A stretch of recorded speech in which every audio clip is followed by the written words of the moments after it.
الحمد لله نحمده ونستعينه ونستغفره ونؤمن به ونتوكل عليه ونعوذ بالله من شرور أنفسنا ومن سيئات أعمالنا من يهده الله فلا مضل له ومن يضلله فلا هادي له ونشهد أن لا إله إلا الله وحده لا شريك له ونشهد أن سيدنا وسندنا وحبيبنا وحبيب ربنا وطبيب قلوبنا وأولانا ومولانا محمدا عبده ورسوله أرسله إلى الخلق بالحق بشيرا ونذيرا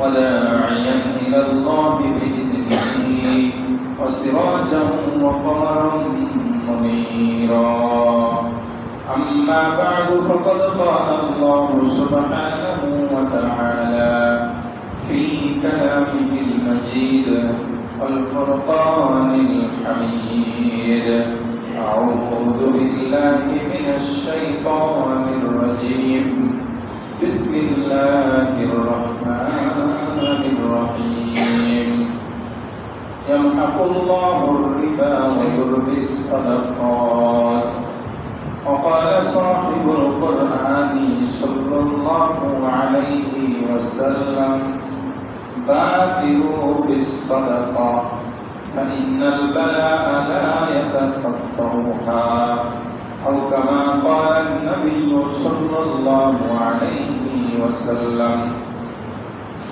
صدق الله مولانا العظيم وصدق رسوله النبي الأمي الكريم ونحن على ذلك لمن الشاهدين والشاكرين والحمد لله رب العالمين وقال تعالى إن الله وملائكته يصلون على النبي يا أيها الذين آمنوا صلوا عليه وسلموا تسليما اللهم صل على محمد وعلى آل محمد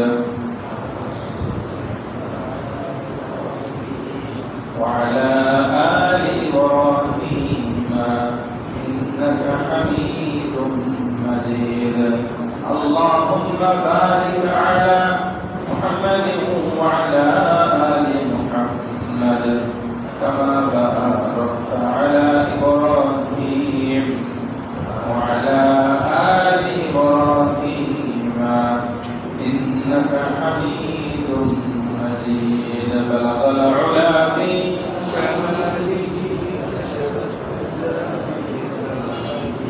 حسنت جميع خصاله صلوا عليه وآله हम तुम्हारे करम है कोई साइल भी नहीं राह चले कसे रबे मंजिल बलगल उला بكماله كشف الدجى بجماله حسنت جميع خصاله صلوا عليه وآله معزز محترم حاضرین سرور سے محمد رسول علیہ جنہیں اپنا کہمان کرتے ہیں تو دائیں کرے مہربانی کرے পবিত্র মাহে রমজানের 23তম রোজা রেখে জুমার দিন জুমার নামাজ আদায় করার লক্ষ্যে আগে আগে মসজিদে এসে তিনি কিছু কথা বলবার শোনার সুযোগ করে দিলেন সেই মহান প্রভুর প্রতি অন্তরস্থল থেকে কালিমাত শুকর জবান খুলে ভক্তি সহকারে সমস্যার সুউচ্চ কণ্ঠে আলহামদুলিল্লাহ। গত জুমায় আলোচনা চলতেছিল সম্পর্কে করণীয় বর্জনীয় সাথে সাথে শেষে গিয়ে যাকাত এবং ফিতরা সম্পর্কে অতি সংক্ষেপে দু একটা কথা বলেছিলাম। এবং বলেছিলাম আগামী জুমায় মানে আজকে বিস্তারিত যাকাত ফিতর সম্পর্কে কিছু আলোচনা করব। আল্লাহ তাআলা আমাদের সবাইকে আমলের নিয়তে কথাগুলি শ্রবণ করার তৌফিক দান করেন। আমাদের ইখলাসের সাথে কোরআন ও সুন্নাহর আলোকে হক কথাগুলি হক নিয়মে হক পদ্ধতিতে বলার তৌফিক দান করেন। আমিন। আল্লাহ তাআলা মহান গ্রন্থ কোরআনুল কারীমের ভিতরে বলতেছেন, ইয়ামহাকুল্লাহুর রিবা ওয়া ইউরবিস সাদাকাত। আল্লাহ তাআলা সুদকে মিটিয়ে দেন। সুদকে কি করে দেন? মিটিয়ে দেন, ধ্বংস করে দেন। ওয়া ইউরবিস সাদাকাত, আর দান সদকাকে আল্লাহ তাআলা বৃদ্ধি করে দেন। সুবহানাল্লাহ। এর মানে আর মতলব, কেউ যদি সুদের মাধ্যমে অনেক সম্পদের মালিকানা অর্জন করে, সুদের টাকা লাগিয়ে অনেক টাকা মুনাফা করে, দেখতে যদিও এটা অনেক বেশি মনে হয়, আর দান করলে সদকা করলে কার্যত দেখতে যদিও সম্পদ কমে যায়, সম্পদ কি যায়? কমে যায়। একজনের কাছে 10 লাখ টাকা আছে, সে যদি 10 লাখ টাকা সুদে লাগায়, আসলে পার্সেন্টেজ কত আমার জানা নাই, ধরে নেন বছরে সে 1 লাখ টাকা পাইল, তাহলে কার্যত 10-এর সাথে 1 যোগ দিলে কত হয়? 11 লক্ষ টাকা। পক্ষান্তরে যদি যাকাত আদায় করে 10 লাখে 2,500 করে হলে 25,000 টাকা যাকাত। তার মানে কার্যত আপনার সুদের মাধ্যমে 10 লাখ হয়ে গেল কত লাখ? 11 লাখ। আর এদিকে যাকাত দেওয়ার কারণে 10 লাখের জায়গায় কমে আসলো কত? 9,75,000। তাহলে এটা আমাদের বাহ্যিক দেখার মধ্যে আমরা কি দেখলাম? যে যাকাত দিলে, সদকা দিলে মাল কমে যায়। এটা আমরা সব চাকর দেখতেছি না? আর সুদে টাকা লাগালে বাহ্যত আমরা দেখতেছি 1 লাখ টাকা বেড়ে গেল, তাহলে ওখানে বাড়লো, এখানে কমলো। এটা হলো আমাদের দেখা এবং আমাদের বিশ্বাস।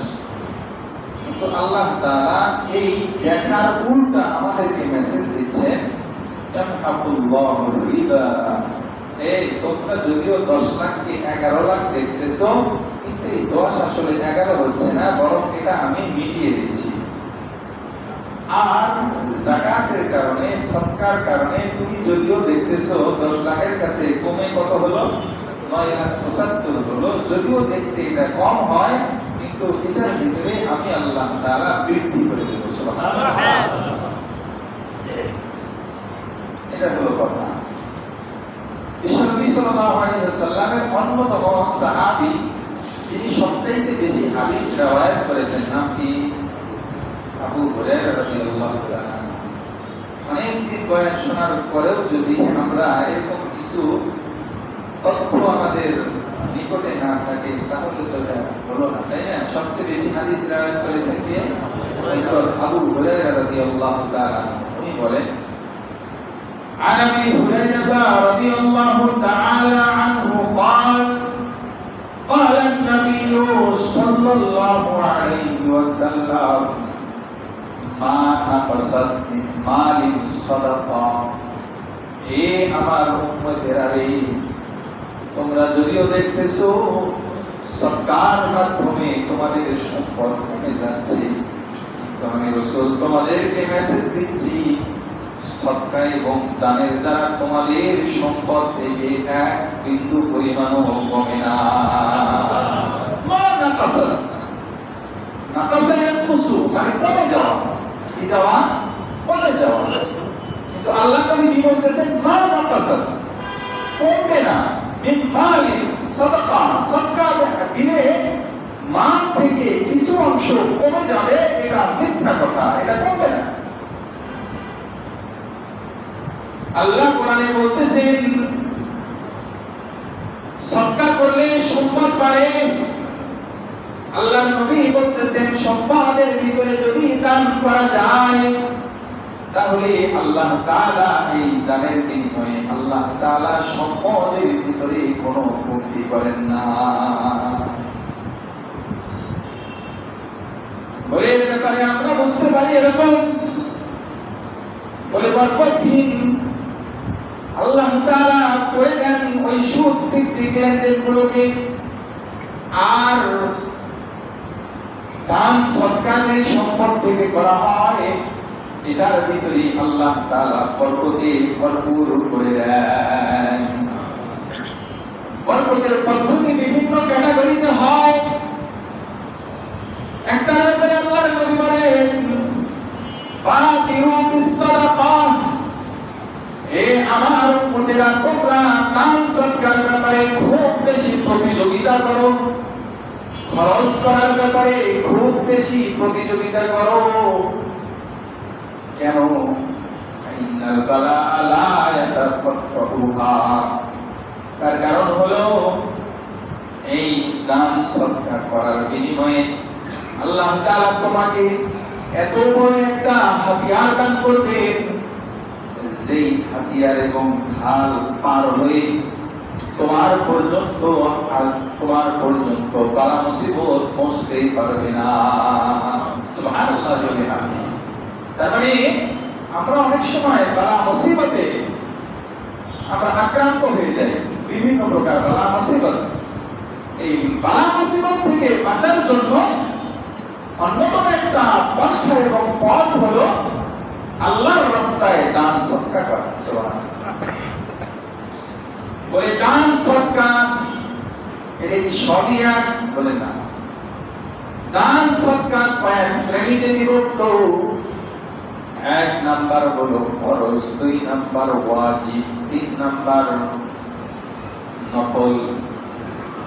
এক নাম্বার ফরজ, দুই নাম্বার ওয়াজিব, তিন নাম্বার নফল। কোন আল্লাহর বান্দা যদি নফল দান করে আল্লাহ তাআলা তাকে অসংখ্য নিয়ামত কাল কিয়ামতের ময়দানে তাকে দান করবেন। সুবহানাল্লাহ। তবে কেউ যদি জিন্দেগিতে 1 টাকাও নফল দান না করে কিয়ামতের দিন তাকে আল্লাহ তাআলা ধরবেন না। তো কোন ব্যক্তির উপর যদি সাদকা করা ফরজ হয়ে থাকে, ওয়াজিব হয়ে থাকে, তারপরেও যদি না করে আল্লাহ পাক রব্বুল আলামিন কাল কিয়ামতের ময়দানে বলে এই দান সদকা না করার কারণে আযাবের সম্মুখীন তাকে করবে। এজন্য খুব সাবধান। আল্লাহ নবী এক হাদিসের মধ্যে বলেন লিকুল্লি উম্মাতিন ফিতনা ওয়া ফিতনাতু উম্মতি আল-মাল। এই প্রত্যেকটা উম্মতের জন্য একটা পরীক্ষার জিনিস ছিল। প্রতিটা উম্মতকে আল্লাহ তাআলা এক এক জিনিস দিয়ে পরীক্ষা করতেন। আর আমার এই উম্মতের পরীক্ষার একটা জিনিস হলো ধন সম্পদ। আল্লাহর নবী এক হাদিসের মধ্যে বলেন হুব্বুদ দুনিয়া রাসু কুল্লি খাতিআ, হুব্বুদ দুনিয়া রাসু কুল্লি খাতিআ। তোমরা খুব ভালো করে জেনে নাও সম্পদের মহব্বত, ধন সম্পদ, দুনিয়ার মালের মহব্বত, এটা হলো সমস্ত পাপাচারের মাথা। মাথার দ্বারা উদ্দেশ্য সবকিছু।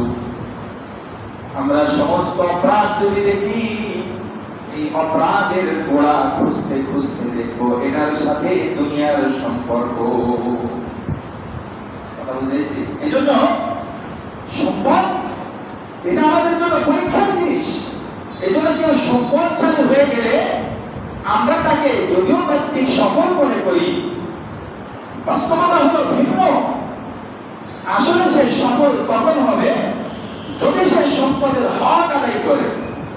পক্ষান্তরে সম্পদের হক যদি আদায় না করে, কাল কিয়ামতের ময়দানে এই সম্পদগুলি তার গলার ভিতরে সাপ ও বিচ্ছুর মালা দিয়ে তাকে গলা পেঁচিয়ে ধরে তাকে বলবে আনা কানজুক আনা মাল। দুনিয়াতে আমি তোর কাছে ছিলাম, তুই তো আল্লাহর রাস্তায় দান করিস নাই, যাকাত হিসাব করে যথাযথ আদায় করিস নাই, ফিতরা তুই আদায় করিস নাই, বরং যারা গরিব মিসকিন, যাদেরকে তুই ছোট চোখে দেখতি, যারা অন্যের দেওয়া যাকাত তারা উঠিয়ে উঠিয়ে তারা খেত, আর তুই নিজের যাকাত আদায় না করে নিজেই খাইতি, তুই কত বড় ডাক্তার আছিস। এই জন্য আজকে তোকে আমি দংশন করতেছি। এই জন্য খুব সাবধান, যাদের উপর যাকাত ফরজ ওয়াজিব, সরকারি ফিতর ওয়াজিব, তাদের জন্য খুব সাবধান। অবশ্যই হিসাব করে যাকাত আদায় করতে হবে। যাকাত এটা নফল আমল, তো দেখা গেল তার মানে তো অনেকেই জানে যাকাত এটা ফরজ বিধান। যাকাত এটা কি বিধান? ফরজ। আল্লাহ তাআলা কোরআনুল কারীমের ভিতরে যত জায়গায় নামাজের কথা বলেছেন, ম্যাক্সিমাম জায়গায় বলেছেন ওয়াকিমুস সালাহ ওয়া আতুজ যাকাত। হে আমার বান্দারা, নামাজ কায়েম করো, সাথে সাথে যাকাত আদায় করো। ওই যে আল্লাহ তাআলা আমাদের সাথে ব্যবসা করেছেন, আমাদের জান মাল সব কিছু আল্লাহ তাআলা জান্নাতের বিনিময়ে খরিদ করে নিয়েছেন। কথা সত্য না মিথ্যা? 100% সত্য। আর কোরআনের মধ্যে আল্লাহ তাআলা বলেছেন মিথ্যা হওয়ার কোনো সুযোগ নাই, কেননা যালিকাল কিতাব লা রাইবা ফিহি, কোরআন এমন একটা কিতাব যেই কিতাবের ব্যাপারে কোনো সন্দেহ নাই। এই কিতাবের ভিতরে আল্লাহ তাআলা বলেন আমার জান মাল বডি সম্পদ যা আছে সব কিছুর মূল মালিকানা কার? আল্লাহ। আমি নামাজের মাধ্যমে আমার হাত পা চোখ জবান এগুলোর হক আদায় করতেছি, ইবাদত করতেছি না? রোজার মাধ্যমে নিজের নফসের উপরে একটু পেরেশানি দিয়ে আমি রোজার মাধ্যমে আমার শরীরের হক আদায় করতেছি। এটা তো সবগুলি সংক্রান্ত বিষয়। আল্লাহ তাআলা আমানত হিসাবে বলিও দিয়েছেন, সাথে আবার কি দিয়েছেন? সম্পদও দিয়েছেন। বলি নামাজ যেভাবে বলির ইবাদত, রোজা যেভাবে বলির ইবাদত, জিকির আজকার যেভাবে বলির ইবাদত, বলে যাকাত আদায় করা, সদকায়ে ফিতর আদায় করা, অসহায়ের পাশে দাঁড়ানো আর্থিকভাবে, এটাও সম্পদের ইবাদত। এজন্য কেউ যদি বলির মতো সব কিছু পূর্ণ করলো, মানে নামাজ জিন্দিগিতে এক ওয়াক্ত কাজা করলো না, রোজা কোনদিন একবারও ছাড়লো না, জিকির আজকারের দ্বারা জবান তরতাজা রাখলো, সব ঠিক আছে, সে তো 50 মানলো। কি বলেন? 50 মানলো না? 50 হলো আমার বডি আর 50 হলো আমার সম্পদ, কিন্তু যাকাত যথাযথ আদায় করে নাই, সদকায়ে ফিতর দেয় নাই। এমন কিছু দান আছে যে দানগুলি ওয়াজিব না করে উপেক্ষা করে ওয়াজিব হয়ে যায়। আপনার কাছে সম্পদ আছে, আপনার পাশের ভাই না খেয়ে দিনাতিপাত করতেছে, আপনি জানেন তার দিনে একবারও খাবার জোটে না, এরকম মেসেজ আপনার কাছে আছে। এটা জানার পরেও যদি সহযোগিতার হাত না বাড়ান, হাদিসে কুদসির ভিতরে আছে আল্লাহ তাআলা বলেন, কিয়ামতের ময়দানে আল্লাহ বলবে, হে বান্দা, আমি তো ক্ষুধার্ত ছিলাম, তুমি দুনিয়াতে কেন আমাকে খাবার দিলা না? বান্দা তখন বলবে, কই, আপনাকে তো দুনিয়াতে দেখেই নাই, দেখার এত চেষ্টা করেছি। আল্লাহকে কি দেখার সৌভাগ্য কারো হয়েছে? এখনো তো আমাদের কারো হয় নাই। আল্লাহর কিছু বান্দা এমন আছে যারা আল্লাহকে দেখতে পারে। সুবহানাল্লাহ। আল্লাহ নবী বলেন, আনতা আবুদাল্লাহ কাআন্নাকা তারাহ, ইবাদত করার সময় এমন ভাবে ইবাদত করো যেন তুমি আল্লাহকে দেখতেছো। সুবহানাল্লাহ। আল্লাহর তাজাল্লি অনেকের নসিবে হয়ে যায়। আল্লাহ এমন নসিব আমাদের সবাইকে দান করুক, আমিন। বলে দুনিয়াতে এত দেখার চেষ্টা করেছি, কই একদিনও তো দেখি নাই।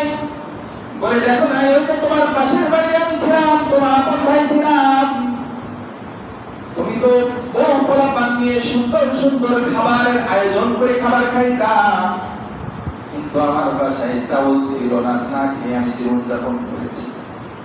ওই তুমি একদিন তো আমাকে খাবার দিলা না, ওটা ওটা আমার বান্দার জায়গায় আমি স্বয়ং আল্লাহ ছিলাম। এজন্য সম্পদের হক আদায় করতে হবে, এটা আমার দায়িত্ব। তাহলে যাকাত এটা ফরজ বিধান, যাকাতের কি বিধান? ফরজ বিধান। এই ফরজ বিধান আমাকে অবশ্যই আদায় করতে হবে, অবশ্যই কি করতে হবে? আদায় করতে হবে। বলে যাকাত কার জন্য ওয়াজিব, কার জন্য ফরজ?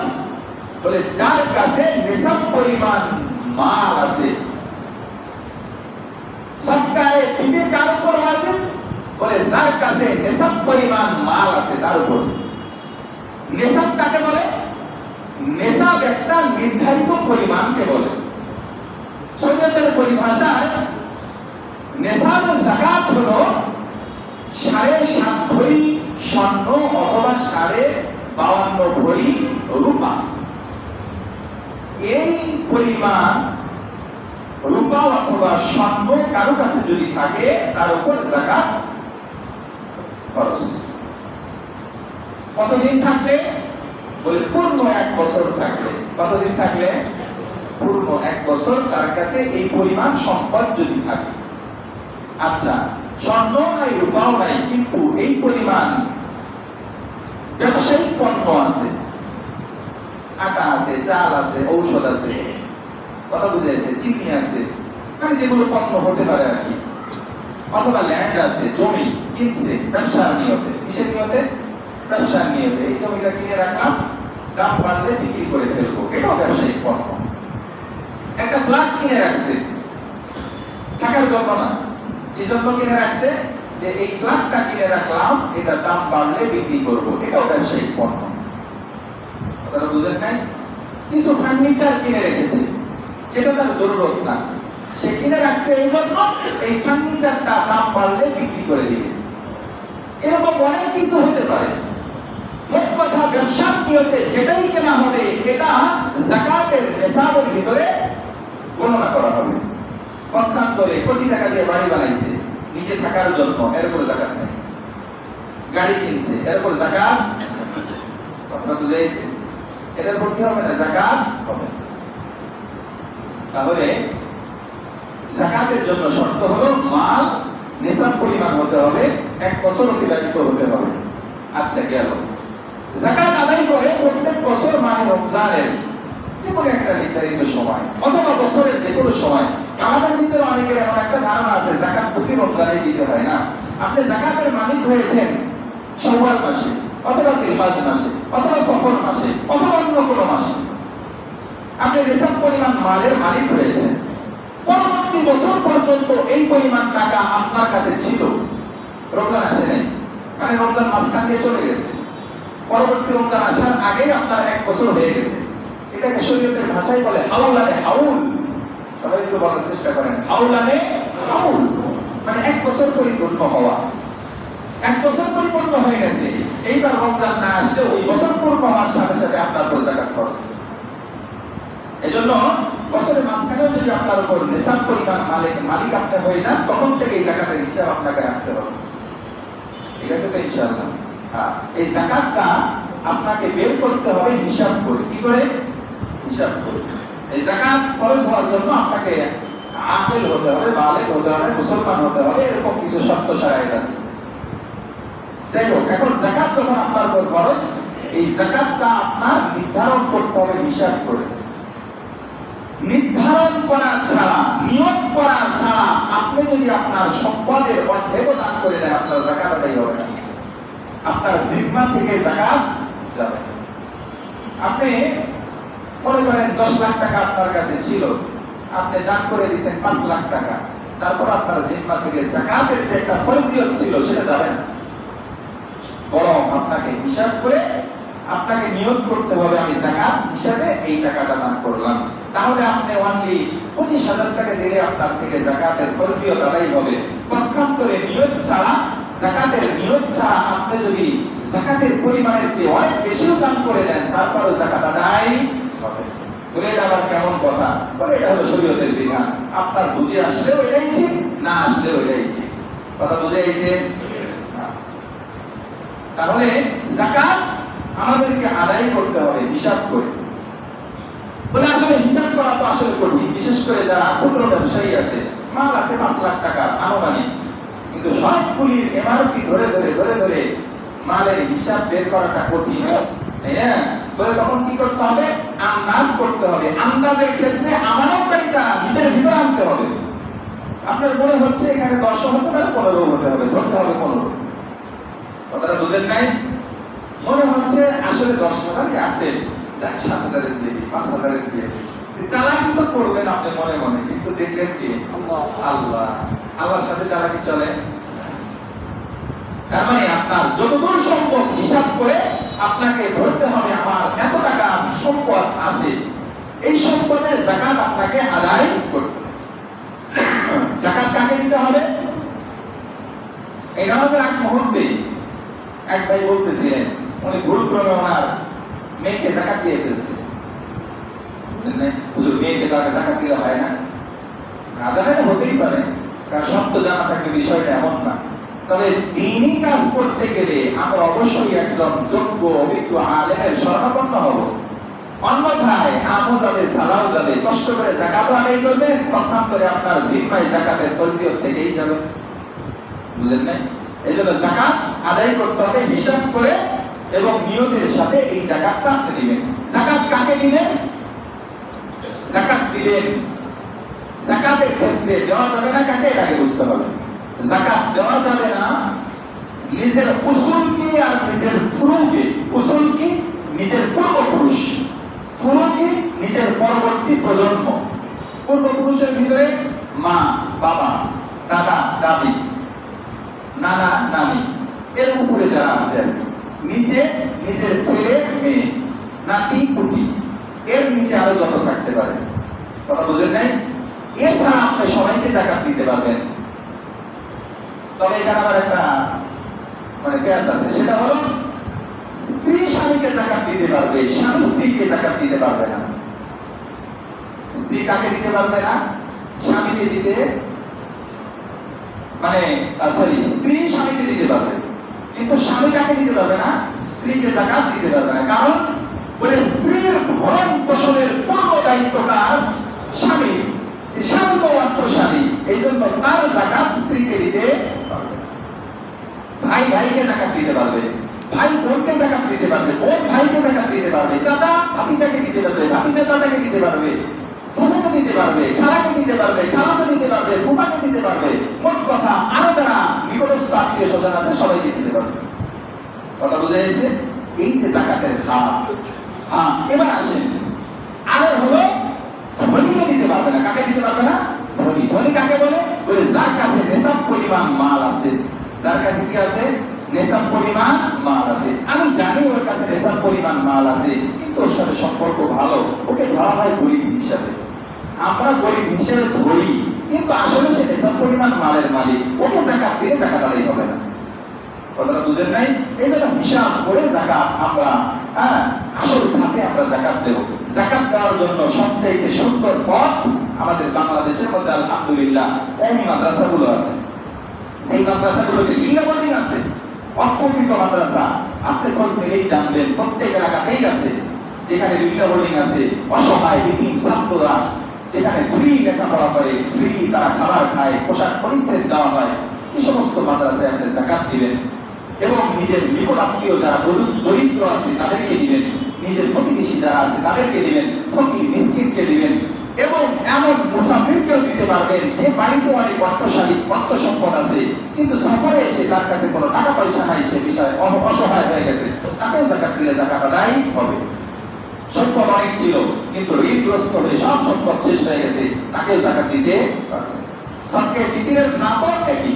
বলে সদকায়ে ফিতর এবং যাকাত এটা কোন অমুসলিমকে দিলে যাকাত এবং ফিতরা আদায় হবে না, এটা মুসলমানকে দিতে হবে। খুব ভালো করে খেয়াল রাখতে হবে। তবে নফল দান সদকা এটা আপনি যে কাউকে দিতে পারবেন। কথা বুঝে গেছে? আল্লাহ তাআলা আমাদের সবাইকে এই যে কথাগুলি বললাম এগুলোর উপর আমলের তৌফিক দান করেন। আর মাসআলা তো হাজার হাজার আর কয়টা বলা যায়। এই জন্য কোনো জায়গায় থেকে গেলে আপনি আপনার আশেপাশে যোগ্য একজন মুফতি থেকে পরামর্শ নিয়ে আপনি সে অনুযায়ী ফায়সালা দিবেন। ঠিক আছে ইনশাআল্লাহ। আল্লাহ পাক রব্বুল আলামিন আমাদের সবাইকে হিসাব করে আল্লাহর ভয়ে, মানুষকে দেখানোর জন্য না, আমি 1 লাখ টাকার জাকাত দিয়েছি, 1,000 টাকার জাকাত দিয়েছি, না এটা না, বরং আল্লাহকে রেজামন্দির জন্য, নিজের দায়িত্ব আদায় করার জন্য আমরা দিয়ানতের সাথে, আমানতদারির সাথে যাকাত এবং ফিতরা আদায় করব। আল্লাহ পাক তৌফিক দান করেন। আমিন। ওয়া আখির দাওয়ানা আলহামদুলিল্লাহি রাব্বিল আলামিন।